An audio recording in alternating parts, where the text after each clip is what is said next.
आज या ठिकाणी महावितरण कंपनीची लाईट बिलं वर्षानुवर्ष अशीच पडलेली आहेत आणि ती लोकांपर्यंत पोहोचत नाही आहेत. त्यामुळे लोकांकडून ती बिलं भरली जात नाही आहे आणि नंतर महावितरणचे अधिकारी येऊन गावातल्या सर्वसामान्य नागरिकांचं कनेक्शन कट करता येते.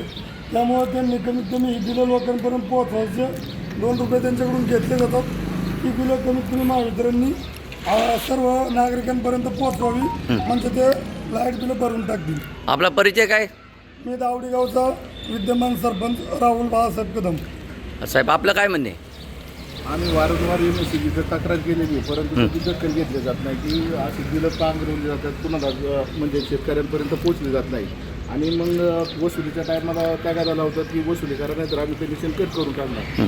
तर कनेक्शन कट करण्याच्या अगोदर बिल पोच झाले कारण याची शहानिशा करणं गरजेचं असतं, परंतु तसं केलं जात नाही. वारंवार अभियंत्यांशी म्हणजे चिरडे साहेब असतील, मंत्री साहेब असतील यांच्याशी आम्ही संपर्क साधून ही तक्रार वारंवार केलेली आहे. आता किती दिवसापासून या ठिकाणी तुम्हाला बिलं ठेवली जातात?